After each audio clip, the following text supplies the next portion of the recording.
Zina la Tate, ndi la Mwana, ndi la Mzimu Woyera.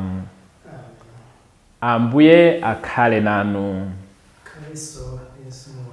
Abale takulandirani ku program yathu ya Tilankhuleni Ambuye lero pa 6 October 2023. Ndipo mawu a Mulungu ndi wochokera ku Baruku chapter 1 verse 15 mpaka 22. Amene akutiwerengera mawu oyamba ndi Chifundo Kanyoma wa bungwe la Young Christian Workers YCW kuchokera ku St. Francis Parish, Kanengo, mu Archdiocese ya Lilongwe. Ndipo uthenga wa lero ndi wochokera ku Luka chapter 10 verse 13 mpaka 16. Amene akutiwerengera mthenga wabwino komanso kutigawira mawu ndi Reverend Father Derende Thomas Pouya, achipani cha Missionaries of Africa kuchokera ku St. Francis Parish, Kanengo, mu Archdiocese ya Lilongwe. Mawu oyamba. Mawu a buku la Mprofeti Baruki. Baruki mutu 1 kuyambira ndime 15 mpaka 22. Baruki profeti anati: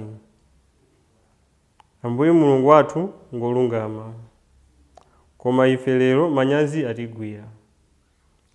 Atigwira tonsefe anthu a ku Yuda, mbadwa za ku Yerusalemu.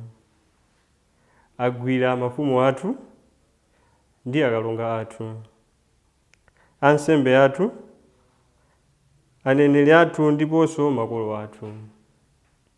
Zatero chifukwa tonsefe tachimwira Ambuye, ndipo sitidawamvere.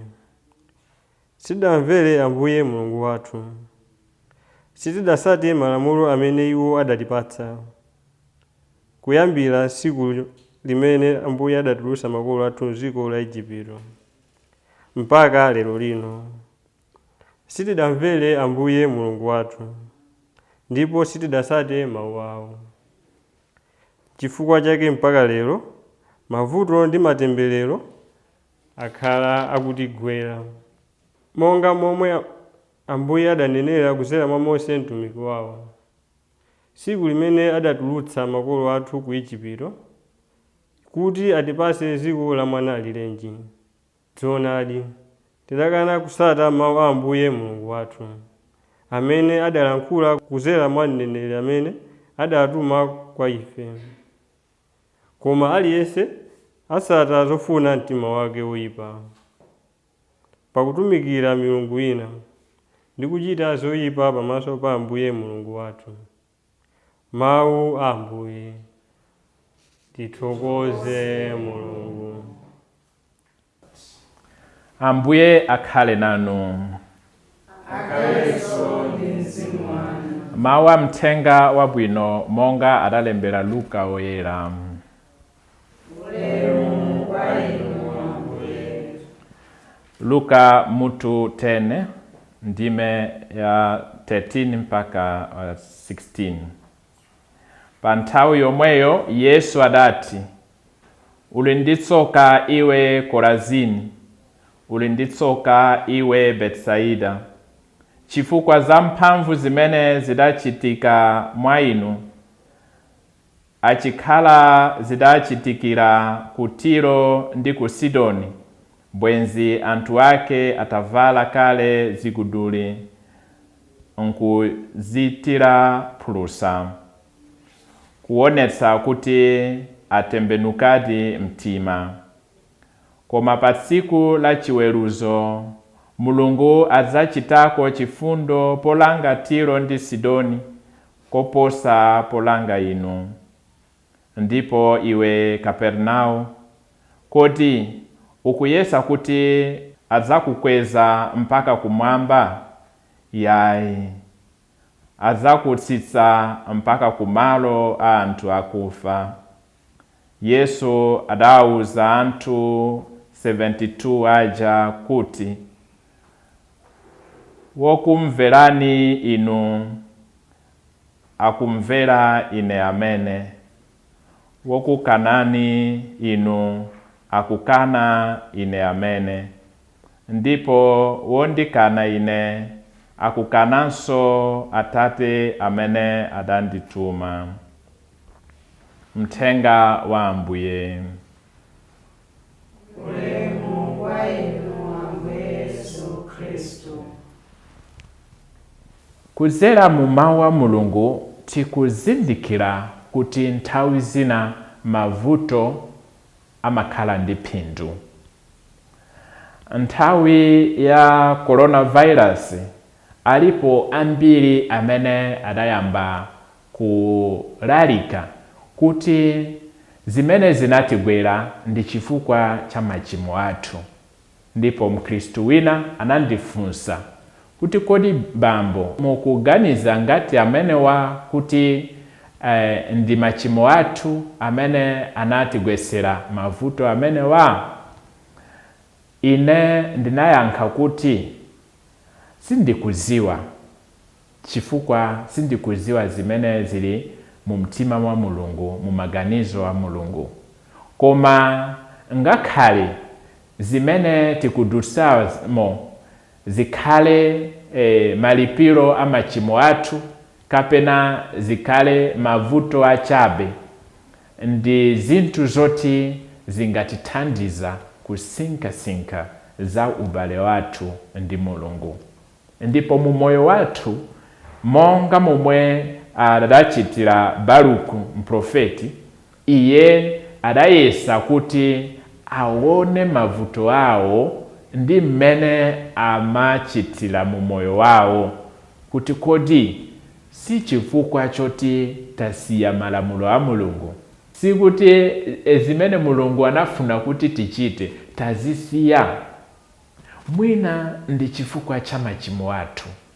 Ndipo Baruku anakhaladi osasangalala, chifukwa anazindikira kuti kuyambira kale makolo awo ndiponso iwowa wonse anasiya malamulo a Mulungu, ndipo anazolowera kuchita zoyipa, ndipo akuona kuti mavuto amene akudutsamo ndi chifukwa cha machimo awo. Ndipo onse ali ndi manyazi, iye amene analemba buku, ndiponso Aisraeli anzawo, ngakhale ansembe awo, ndiponso aprofeti awo, onse ali ndi manyazi chifukwa mavuto anabwera chifukwa cha machimo awo. Olungama ndi Mulungu yekha. Palibe munthu wolungama. Alipo anthu amene akuyesetsa ndithu kuti akhale wolungama ngati Mulungu, akusanzira Mulungu kuti achite ngati Mulungu. Koma wolungama pansi pano kulibe. Ndikuti tonse tione mavuto athu, tione masautso athu ngati mwayi kuti tizifunse za moyo wathu, tizifunse za ubale wathu ndi Mulungu wathu. Chifukwa cha machimo wathu nthawi zina titakuvutika. Koma si mavuto onse amene amabwera chifukwa cha machimo. Mavuto amene anagwera Yobe sanali chifukwa cha machimo ake. Tikumbuke kuti Yesu yemwe anavutika, si kuti Yesu anachimwa. Ngakhale Yesu mu Yohane chapter 9, ophunzira ake anaona munthu osapenya, ndipo anafunsa Yesu kuti kodi amene analakwitsa ndi ndani kuti munthuyo akhale osapenya? Kodi ndi makolo ake kapena ndi iye yemwe? Yesu anayankha, si makolo ake, si iye yemwe, koma zina zimangochitika kuti ulemerero wa Mulungu uoneke. So zilipo zina zimene zingavute mu moyo wathu popanda ife kuchima. Ndiponso monga momwe ndanena kale ndikuti Mulungu alemekezeke. Mwina nthawi zina titakulephera kumvetsetsa kuti mavuto anga lemekeza bwanji Mulungu wanga. koma kuzera mu mavuto athu nthawi zina Mulungu amachita zodabwitsa zazikulu zimene ngati tazizindikira pambuyo tiwona ulemerero wa Mulungu kuzera mu mavuto amene tadusamo. Ndikupempherera lero, kupempherera anthu onse amene ali wovutika, amene anadzigwetsa yokha pa mavuto ndi amenewo anangopeza mavuto amenewa. Nonsenu ndikupempha kuti Mulungu akumasulire ndipo akupaseni mphamvu zake. Ambuye akhale nanu. Akudaliseni Mulungu wa mphamvu zonse, Atate ndi Mwana ndi Mzimu Woyera.